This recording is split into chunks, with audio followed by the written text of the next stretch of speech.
السلام عليكم ورحمة الله تعالى وبركاته. بسم الله والحمد لله والصلاة والسلام على سيدنا محمد وعلى آله وصحبه أجمعين برضا الله أما بعد. പ്രിയരെ, നാം എല്ലാവരും സുന്നികളായ നാം എല്ലാവരും ഫർദ് നിസ്കാരാന്തരം കൂട്ടമായി കൂട്ടുപ്രാർത്ഥന നടത്തുമ്പോൾ ഒരു വിഭാഗം ആളുകൾ പറയുകയാണ് കൂട്ടുപ്രാർത്ഥന നടത്താൻ പാടില്ല എന്നും കൂട്ടുപ്രാർത്ഥന അനാചാരമാണെന്നും ആ കൂട്ടുപ്രാർത്ഥനയുണ്ടല്ലോ അത് ഹദീസുകളിൽ സ്ഥിരപ്പെട്ടിട്ടുമില്ല എന്നാണ്. ഏതാണ് ആ വിഭാഗമാണ് വഹാബിസം. അവർ പറയുന്നത് വെറും വിഡ്ഢിത്തരമാണ്. കാരണം ഈ കാലഘട്ടത്തിലെ ആളുകളെല്ലാം അംഗീകരിക്കുന്ന ഒരു കിതാബാണ് ഫത്ഹുൽ മുഈൻ എന്നത്. ഈ ഫത്ഹുൽ മുഈനിലടക്കം ശർഹുൽ മുസ്ലിമിലും ഫത്ഹുൽ ബാരിയിലും ഫത്ഹുൽ അഹ്വദിയിലും എന്നിങ്ങനെയല്ല വഹാബികളുടെ നേതാവായി കണക്കാക്കുന്ന ഇബ്നു തൈമിയ എന്ന് പറഞ്ഞൊരു ആളുണ്ട്. ആ വ്യക്തിയുടെ കിതാബാണ് ഫത്വ ഇബ്നു തൈമിയ. ആ വ്യക്തിയുടെ കിതാബിലടക്കം വ്യക്തമായി പറയുന്നുണ്ട് നിസ്കാരത്തിന് ശേഷമുള്ള കൂട്ടുപ്രാർത്ഥനയെ പറ്റി. എന്നിട്ടും ഈ വഹാബിസം പറയുന്നത് കൂട്ടുപ്രാർത്ഥന നബി സല്ലല്ലാഹു അലൈഹി വസല്ലം തങ്ങൾ ഫർദ് നിസ്കാരാന്തരം നടത്തിയിട്ടില്ല എന്നും സഹാബാക്കൾ അതിന് ആമീൻ പറയുന്നതുമായ ഒരു സന്ദർഭം ഇതുവരെ ഉണ്ടായിട്ടില്ല എന്നാണ്.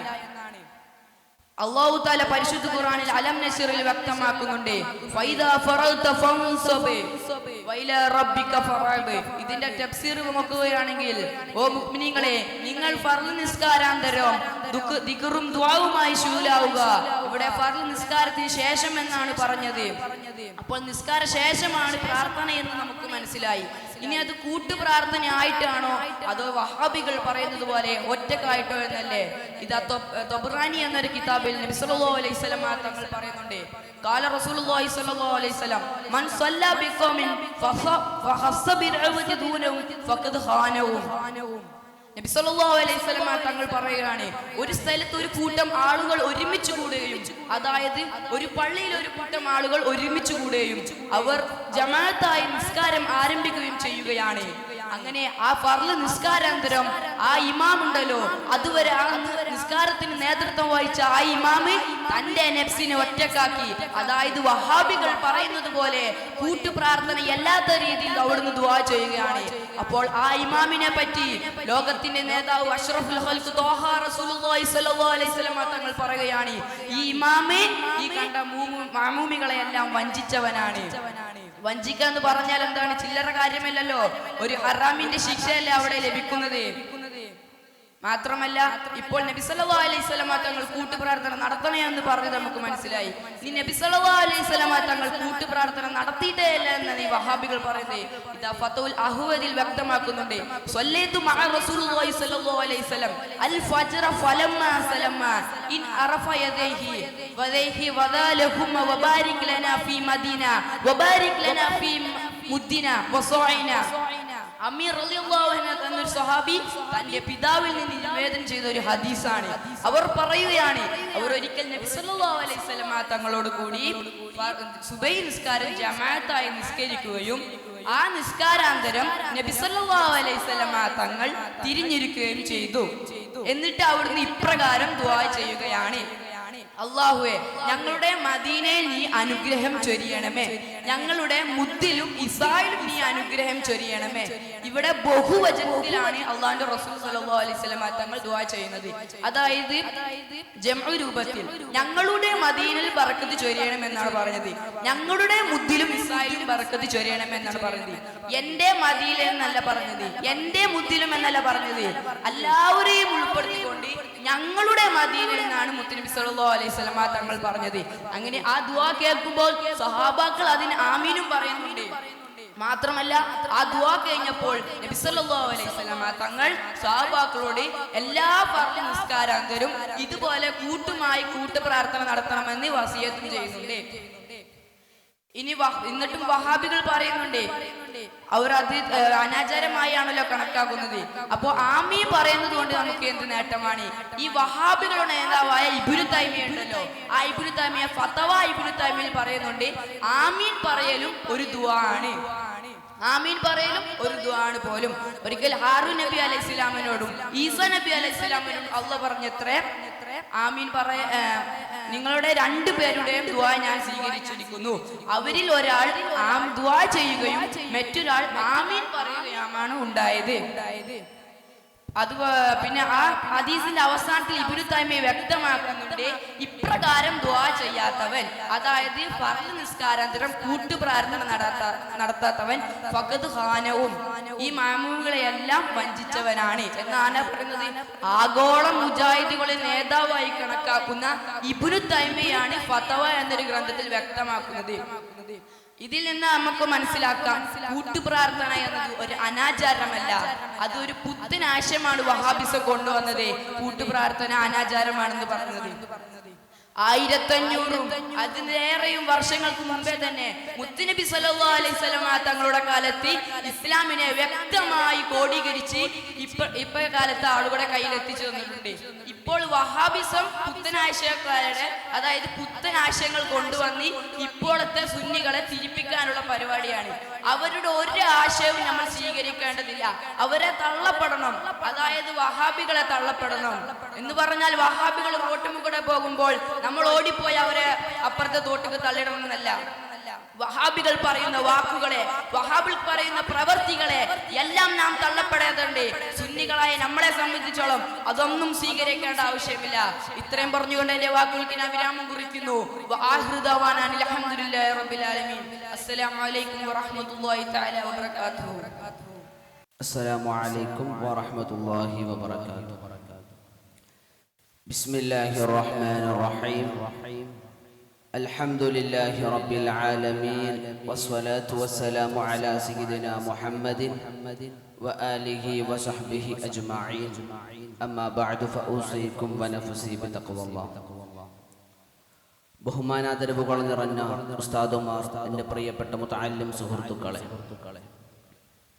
ഇക്കാലഘട്ടത്തെ വളരെയധികം ചർച്ച ചെയ്തുകൊണ്ടിരിക്കുന്ന ഒരു വിഷയമാണ് സ്ത്രീ പള്ളി പ്രവേശനം. വഹാബിസം പറയുന്നത് സ്ത്രീകൾക്ക് പള്ളിയിൽ പ്രവേശിക്കാം, ജുമുഅ ജമാഅത്തായി നിസ്കരിക്കാമെന്നാണ്. എന്നാൽ നമ്മുടെ അയിമ്മത്ത് പറയുന്നത് സ്ത്രീകൾക്ക് പള്ളിയിൽ പ്രവേശിക്കാൻ പാടുള്ളതല്ല, ജുമുഅ ജമാഅത്തായി നിസ്കരിക്കാൻ പാടുള്ളതല്ല എന്നാണ്. മുജാഹിദീങ്ങൾ ചോദിക്കുന്ന ഒരു ചോദ്യമാണ്, മുത്തുനബി സല്ലല്ലാഹു അലൈഹി വസല്ലമ തങ്ങളുടെ കാലത്ത് സ്ത്രീകൾ പള്ളിയിൽ പ്രവേശിച്ചിരുന്നുവല്ലോ, അതിന്റെ കാരണം എന്താണ്? അതിന്റെ കാരണം വളരെ വ്യക്തമായി ഇമാമുമാർ രേഖപ്പെടുത്തി വെച്ചത് കാണാം. ലിത്തക്സീരി സവാദിൽ മുസ്ലിമീൻ, മുസ്ലിമീങ്ങളുടെ അംഗസംഖ്യ വർദ്ധിച്ചു എന്ന് മുശ്രിക്കീങ്ങളെ ബോധ്യപ്പെടുത്താൻ വേണ്ടിയായിരുന്നു അന്ന് സ്ത്രീകൾ പള്ളിയിൽ പോയിരുന്നത്. സ്വഹീഹുൽ ബുഖാരിയിൽ പറഞ്ഞത് കാണാം, അന്ന് ആർത്തവമുള്ള ഹൈദുള്ള സ്ത്രീകളടക്കം പള്ളിയിൽ പോയിരുന്നു. ഹൈദുള്ള സ്ത്രീകൾ പള്ളിയിൽ പോകുന്നത് നിസ്കരിക്കാനല്ല എന്ന് എല്ലാവർക്കും അറിയുന്ന ഒരു കാര്യമാണ്. എന്നിട്ടും അവർ പള്ളിയിൽ പോയിരുന്നത് മുശ്രിക്കീങ്ങൾക്ക് മുസ്ലിമീങ്ങളുടെ അംഗസംഖ്യ വർദ്ധിച്ചു എന്ന് ബോധ്യപ്പെടുത്താൻ വേണ്ടിയാണ്. ആദ്യകാലത്ത് പോയിരുന്നു. പിന്നീട് ആ പോകുന്ന സമ്പ്രദായം മുത്തുനബി സല്ലല്ലാഹു അലൈഹി വസല്ലമ തങ്ങൾ നിർത്തൽ ചെയ്യപ്പെട്ടു. അതാണ് നാം മനസ്സിലാക്കേണ്ടത്. ആ പോയിരുന്ന കാലത്തെ കുറിച്ചാണ് ലാ തംനഉ ഇമാ അല്ലാഹി മസാജിദല്ലാഹ്, പെണ്ണുങ്ങളെ പള്ളിയെ തൊട്ട് വിലങ്ങരുതേ എന്ന് അല്ലാഹുവിന്റെ ഹബീബ് പഠിപ്പിക്കുന്ന ഹദീസുമുണ്ട്. അതിനൊക്കെ വളരെ വ്യക്തമായി നമ്മുടെ ഇമാമുമാർ മറുപടി പറഞ്ഞിട്ടുമുണ്ട്. നമ്മുടെ ഇമാമായ ഇമാമുന ശാഫിഈ റളിയല്ലാഹു അൻഹു 1300 വർഷങ്ങൾക്ക് മുമ്പ് അവിടുത്തെ ഇഖ്തിലാഫുൽ ഹദീസ് എന്ന് പറയുന്ന ഗ്രന്ഥത്തിൽ ഈ ഒരു ഹദീസ് പറഞ്ഞ് അതിന്റെ അടിയിൽ വളരെ വ്യക്തമായി മറുപടി പറഞ്ഞിട്ടുണ്ട്. സ്ത്രീകൾ പള്ളിയിൽ പോയിരുന്നു എന്ന് പറഞ്ഞാൽ അത് ഇസ്ലാമിന്റെ ആദ്യ കാലഘട്ടത്തിൽ പോയിരുന്നു എന്നാണ്. അത് തന്നെ മുത്തുനബിയുടെ ഭാര്യമാർ പോയിട്ടില്ല, സേവകരായ സ്ത്രീകൾ പോയിട്ടില്ല, പെൺമക്കൾ പോയിട്ടില്ല, അഹ്ലു ബൈത്തിൽപ്പെട്ട ആരും തന്നെ പോയിട്ടില്ല. ഇസ്ലാമിൽ അങ്ങനെ പലതുമുണ്ട്. ആദ്യം മുത്തുനബി സല്ലല്ലാഹു അലൈഹി വസല്ലമ തങ്ങൾ അനുമതി കൊടുത്തത് പിന്നീട് നിരോധിച്ചു, ആദ്യം നിരോധിച്ചത് പിന്നീട് അനുമതി കൊടുത്തു. അങ്ങനെ പലതുമുണ്ട്. ഖബർ സിയാറത്ത് മുത്തുനബി സല്ലല്ലാഹു അലൈഹി വസല്ലമ തങ്ങൾ ആദ്യം നിരോധിച്ച കാര്യമായിരുന്നു. പിന്നീട് മുത്തുനബി സല്ലല്ലാഹു അലൈഹി വസല്ലമ തങ്ങൾ പറഞ്ഞു, ആ നിരോധനം ഞാൻ എടുത്തു കളഞ്ഞിരിക്കുന്നു, നിങ്ങൾ സന്ദർശിച്ചോളൂ എന്നാണ്. അതുപോലെ തന്നെയാണ് ആദ്യം മുത്തുനബി സല്ലല്ലാഹു അലൈഹി വസല്ലമ തങ്ങൾ ആദ്യം മുത്തനബി സല്ലല്ലാഹു അലൈഹി വസല്ലമ തങ്ങൾ പറഞ്ഞത് കാണാം, പെണ്ണുങ്ങൾ ആദ്യകാലത്ത് പള്ളിയിൽ പോയിരുന്നു, പിന്നീട് ആ പോകുന്ന സമ്പ്രദായം നിർത്തൽ ചെയ്യപ്പെട്ടു. ഒരിക്കൽ അസ്മാ ബിൻത് യസീദ് റളിയല്ലാഹു അൻഹ മുത്തനബിയോട് ചോദിക്കുന്ന കാര്യം ഇമാം ബയ്യത്ത് ഉദ്ധരിച്ച ഹദീസ് കാണാം. അസ്മാ ബിൻത് യസീദ് റളിയല്ലാഹു അൻഹ മുത്തനബിയോട് വന്നിട്ട് ചോദിക്കുകയാണ്, നിങ്ങൾ സ്ത്രീകളുടെ എല്ലാ ആനുകൂല്യങ്ങളും എല്ലാ പോരിശയും തടഞ്ഞു വെക്കുകയല്ലേ ചെയ്യുന്നത്? എല്ലാ പോരിശകളും പുരുഷന്മാർക്കല്ലേ കിട്ടുന്നത്? ഞങ്ങളും പള്ളിയിൽ വരട്ടെ എന്ന് ചോദിച്ചപ്പോൾ മുത്തനബി എന്താ പറഞ്ഞത്? ഇജ് പോര് എന്നല്ല മുത്തനബി പറഞ്ഞത്, ഇൻസരിഫി അയ്യത്തുഹൽ മർആ, ഓ പെണ്ണെ പോകൂ നിന്റെ വീട്ടിലേക്ക്. ഖാല റസൂലുള്ളാഹി സ്വല്ലല്ലാഹു അലൈഹി വസല്ലം. അതുപോലെ തന്നെ ആഗോള സലഫികളുടെ നേതാവായ ഇമാം നാസറുദ്ദീൻ അൽബാനി അവിടുത്തെ പുസ്തകത്തിൽ എഴുതി വെച്ചത് കാണാം. മുത്തനബി സല്ലല്ലാഹു അലൈഹി വസല്ലമ തങ്ങളോട് സ്വഹാബി വനിതകൾ വന്ന് ചോദിക്കുകയാണ്, നബിയെ ഞങ്ങൾ പള്ളിയിൽ വരട്ടെ എന്ന് ചോദിച്ചപ്പോൾ മുത്തനബി അവരോട് പറയുകയാണ്, എൻ്റെ മദീന പള്ളിയിൽ വെച്ച് നിസ്കരിക്കുന്ന നിസ്കാരത്തെക്കാളും നിങ്ങളുടെ വീട്ടിലുള്ള പുരുഷന്മാർക്ക് നിസ്കരിക്കാൻ ഉണ്ടാക്കിയ പള്ളിയിൽ വെച്ച് നിസ്കരിക്കുന്നതിനേക്കാളും നിന്റെ വീട്ടിലുള്ള പബ്ലിക് റൂമിൽ വെച്ച് നിസ്കരിക്കുന്നതിനേക്കാളും നിന്റെ വീട്ടിലുള്ള പ്രൈവറ്റ് റൂമിൽ വെച്ച് നീ നിസ്കരിക്കുകയാണെങ്കിൽ അതാണ് ഏറ്റവും നല്ലത് എന്ന് മുത്തനബി സല്ലല്ലാഹു അലൈഹി വസല്ലമ തങ്ങൾ അവരോട് പറയുകയാണ്. ആരാണിത് പറയുന്നത്? ആഗോള സലഫികളുടെ നേതാവായ ഇമാം നാസറുദ്ദീൻ അൽബാനി അവിടെ ഗ്രന്ഥത്തിൽ പറയുകയാണ്, ഈ ഒരു ഹദീസ് പറഞ്ഞിട്ട് പരാമർശിക്കുകയാണ്. ഈ ഹദീസ് തെളിവാണ്. എന്തിന്? മദീന പള്ളിയിൽ വെച്ച് നിസ്കരിക്കുന്ന നിസ്കാരത്തിന്റെ കൂലിയും മക്ക പള്ളിയിൽ വെച്ച് നിസ്കരിക്കുന്ന നിസ്കാരത്തിന്റെ കൂലിയും അത് പുരുഷന്മാർക്കുള്ളതാണ്, ദൂനൻ നിസാ, ഈ സ്ത്രീകൾക്കുള്ളതല്ല. ആരാ പറയുന്നത്? ഇമാം നാസറുദ്ദീൻ അൽബാനി പറയുന്നത് സ്ത്രീകൾക്കുള്ളതല്ല എന്നാണ്. സ്ത്രീകൾക്ക് അവളുടെ വീടാണ് ഉത്തമമെന്ന് ആഗോള സലഫികളുടെ നേതാവ് തന്നെ പറഞ്ഞത് സ്ത്രീകൾക്ക് വീട്ടിൽ വെച്ച് നിസ്കരിക്കുന്നതാണ് നല്ലത്, പള്ളിയിൽ വെച്ച് നിസ്കരിക്കുന്നതല്ല എന്നാണ് പറഞ്ഞത്.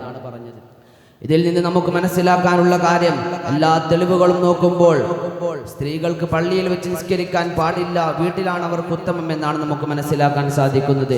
ഇത്രയും പറഞ്ഞുകൊണ്ട് ഞാൻ നിർത്തുന്നു. ആഖിറു ദഅവാനാ അൽഹംദുലില്ലാഹി റബ്ബിൽ ആലമീൻ. അസ്സലാമു അലൈക്കും വറഹ്മത്തുള്ളാഹി വബറകാതുഹു. ബിസ്മില്ലാഹിർ റഹ്മാനിർ റഹീം. അൽഹംദുലില്ലാഹി റബ്ബിൽ ആലമീൻ. സ്വലാത്തു വസ്സലാമു അലാ അഷ്റഫിൽ മുർസലീൻ വഅലാ ആലിഹി വസഹ്ബിഹി അജ്മഈൻ. അമ്മാ ബഅദ്. കാലഘട്ടത്തിൽ ഏറെ ചർച്ച ചെയ്തു വരുന്ന ഒരു വിഷയമാണല്ലോ ഖബർ സിയാറത്ത് എന്നത്. മുജാഹിദീങ്ങളായ ആളുകൾ പറയുന്നു ഖബർ സിയാറത്ത് ശിർക്കാണെന്നും അല്ലാഹു അല്ലാത്ത ഒരാളോട് സഹായം ചോദിക്കലാണെന്നുമാണ്. പക്ഷേ നമ്മുടെ നേതാവ് അഷ്റഫുൽ ഖൽഖ് ത്വാഹ റസൂലുള്ളാഹി സ്വല്ലല്ലാഹു അലൈഹി വസല്ലം തങ്ങൾ പറയുന്നു, കുന്തു നഹൈതുകും അൻ സിയാറത്തുൽ ഖുബൂർ ഫദുറൂഹാ, നിങ്ങൾക്ക് ഞാൻ ഖബർ സിയാറത്ത് വിലങ്ങിയിരുന്നു, ഇനി നിങ്ങൾ സിയാറത്ത് ചെയ്തു കൊള്ളുക. അപ്പോൾ ഇസ്ലാമിൽ നേരത്തെ വിലങ്ങിയ ഒരു കാര്യമാണ് ഖബർ സിയാറത്ത്. കാരണം മുസ്ലിം സമൂഹത്തിലേക്ക് ശിർക്ക് അഥവാ ബഹുദൈവാരാധന കടന്നു വരാനുണ്ടായ സാഹചര്യം ഇല്ലാതായ ശേഷമാണ് ഇസ്ലാമിൽ ഖബർ സിയാറത്ത് സുന്നത്തായി പ്രഖ്യാപിക്കുന്നത്. പ്രധാനമായും നമുക്ക് ഈ വിഷയത്തെ രണ്ട് രൂപത്തിൽ അപഗ്രഥിക്കാം. ഒന്ന്, പുരുഷന്മാർക്ക് മാത്രം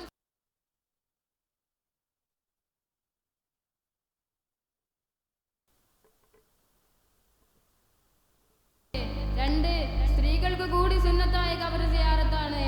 അഥവാ നബി സല്ലല്ലാഹു അലൈഹി വസല്ലമ തങ്ങളെ അടക്കമുള്ള മഹാന്മാരുടെ ഖബർ സിയാറത്ത് ചെയ്യുന്നത് സ്ത്രീകൾക്ക് കൂടി സുന്നത്താണ്.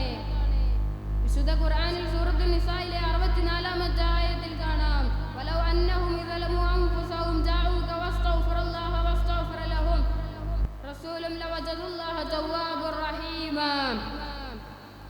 അവർ തങ്ങളുടെ ശരീരങ്ങളെ ദ്രോഹിച്ച് അഥവാ പശ്ചാത്താപിച്ചവരായി തങ്ങളെ സമീപിക്കുകയും അവർ തങ്ങളുടെ അടുക്കൽ വെച്ച് അള്ളാഹുവിനോട് പാപമോചനത്തിന് അർത്ഥിക്കുകയും അപ്പോൾ റസൂൽ സല്ലല്ലാഹു അലൈഹി വസല്ലമ തങ്ങൾ അവർക്ക് വേണ്ടി പാപമോചനത്തിന് അർത്ഥിക്കുകയും ചെയ്താൽ അവരെ സംബന്ധിച്ച് വളരെയധികം പശ്ചാത്താപം സ്വീകരിക്കുന്നവനും കരുണ ചെയ്യുന്നവരുമായി അവർ അള്ളാഹുവിനെ കണക്കാക്കുന്നതാണ്. അപ്പോൾ വിശ്വാസികളായുകൾ നബി സല്ലല്ലാഹു അലൈഹി വസല്ലമ തങ്ങളെ സമീപിക്കണമെന്നും നബി സല്ലല്ലാഹു അലൈഹി വസല്ലമ തങ്ങളുടെ അടുക്കൽ വെച്ച് അള്ളാഹുവിനോട് പാപമോചനത്തിന് അർത്ഥിക്കണമെന്നും അപ്പോൾ റസൂൽ സല്ലല്ലാഹു അലൈഹി വസല്ലമ തങ്ങൾ അവർക്ക് വേണ്ടി പാപമോചനത്തിന് അർത്ഥിക്കുമെന്നാണ് ഈ ഹദീസ് വ്യക്തമാക്കുന്നത്. നബി സല്ലല്ലാഹു അലൈഹി വസല്ലമ തങ്ങളുടെ ജീവിതശേഷമെന്നോ ജീവിതകാലമെന്നോ ഖുർആനിൽ വേർതിരിച്ചു പറഞ്ഞിട്ടില്ല. വിശ്വാസികൾക്ക് നബി സല്ലല്ലാഹു അലൈഹി വസല്ലമ തങ്ങൾ മരണശേഷവും പാപമോചനത്തിന് അർത്ഥിക്കുമെന്ന് ഹദീസിൽ വന്നിട്ടുണ്ട്. അൻ അബ്ദുല്ലാഹി ഇബ്നു മസ്ഊദ് റളിയല്ലാഹു അൻഹു അനിൻ നബി സല്ലല്ലാഹു അലൈഹി വസല്ലം ഖാല ഹയാതി ഖൈറുൽ ലക്കും വ മമാതി ഖൈറുൽ ലക്കും തുറദു അലയ്യ അഅമാലുക്കും ഫമാ റഅയ്തു മിൻ ഖൈരി അമിത്തല്ലാഹി അലൈഹി വമാ റഅയ്തു മിൻ ശർരി അസ്തഗ്ഫിറുല്ലാഹ ലക്കും. നബി സല്ലല്ലാഹു അലൈഹി വസല്ലം തങ്ങൾ പറയുന്നു, എൻ്റെ ജനനം നിങ്ങൾക്ക് നന്മയാകുന്നു, അതുപോലെ തന്നെ എൻ്റെ മരണവും നിങ്ങൾക്ക് നന്മയാകുന്നു. നിങ്ങളുടെ കർമ്മങ്ങൾ എനിക്ക് വെളിവാക്കപ്പെടുന്നു. നിങ്ങളിൽ നന്മ കണ്ടാൽ ഞാൻ അള്ളാഹുവിനെ സ്തുതിക്കുകയും നിങ്ങളിൽ തിന്മ കണ്ടാൽ ഞാൻ അള്ളാഹുവിനോട് പാപമോചനത്തിന് അർത്ഥിക്കുകയും ചെയ്യുന്നു. അപ്പോൾ മരണാനന്തരം നബി സല്ലല്ലാഹു അലൈഹി വസല്ലം തങ്ങൾ വിശ്വാസികൾക്ക് വേണ്ടി പാപമോചനത്തിന് അർത്ഥിക്കുമെന്ന് ഈ ഹദീസ് വ്യക്തമാക്കുന്നുണ്ട്. പിന്നെ സൂറത്തുൽ മുഹമ്മദിലെ 19-ാമത്തെ ആയത്തിൽ കാണാം, വസ്തഗ്ഫിറു ലിദംബിക വൽ മുഅ്മിനീന വൽ മുഅ്മിനാത്ത്. വിശ്വാസികളായ പുരുഷന്മാർക്കും സ്ത്രീകൾക്കും വേണ്ടി അങ്ങ് പാപമോചനത്തിന് അർത്ഥിക്കുക. ഇപ്പോൾ നമുക്ക് ഈ 3 കാര്യങ്ങൾ വ്യക്തമായില്ലേ? ഒന്ന്, നബി സല്ലല്ലാഹു അലൈഹി വസല്ലം തങ്ങളുടെ ഖബർ സിയാറത്ത് ചെയ്യുന്നത് സ്ത്രീ പുരുഷ ഭേദമന്യേ എല്ലാവർക്കും സുന്നത്താണ്. 2, നബി സല്ലല്ലാഹു അലൈഹി വസല്ലം തങ്ങൾ മരണശേഷവും വിശ്വാസികൾക്ക് വേണ്ടി പാപമോചനത്തിന് അർത്ഥിക്കുന്നതാണ്. 3, മേൽപ്പറഞ്ഞ സൂക്തം നബി സല്ലല്ലാഹു അലൈഹി വസല്ലം തങ്ങളുടെ ഖബർ സിയാറത്ത് ചെയ്യുന്നതിന് തെളിവായി മാറുന്നു. അപ്പോൾ നമ്മൾ ഒരാളുടെ ഖബർ സിയാറത്ത് ചെയ്യുന്നത് അയാളിൽ നിന്ന് ബർക്കത്തെടുക്കാൻ വേണ്ടിയാണ്. അപ്പോൾ നമ്മൾ ഒരാളുടെ ഖബർ സിയാറത്ത് ചെയ്യുന്നത് അയാളിൽ നിന്ന് ബർക്കത്തെടുക്കാൻ വേണ്ടിയാണെന്ന് ഇഹ്യാ ഉലൂമുദ്ദീനിന്റെ 521-ാമത്തെ പേജിൽ 4-ാമത്തെ വാള്യത്തിൽ വന്നിട്ടുണ്ട്. വസിയാറത്തു ഖുബൂറുസ് സാലിഹീന മുസ്തഹബ്ബത്തൻ ലഅജലിൻ തബറുക്. സജ്ജനങ്ങളുടെ ഖബർ സിയാറത്ത് ചെയ്യുന്നത് സുന്നത്താകുന്നത് അവരിൽ നിന്ന് ബർക്കത്തെടുക്കാൻ വേണ്ടിയാണ്. അങ്ങനെ നമ്മുടെ ഇമാമായ ശാഫി ഇമാം റളിയല്ലാഹു അൻഹു അബൂ ഹനീഫ റളിയല്ലാഹു അൻഹുവിൽ നിന്ന് ബർക്കത്തെടുത്ത ഒരു ഹദീസ് വന്നിട്ടുണ്ട്.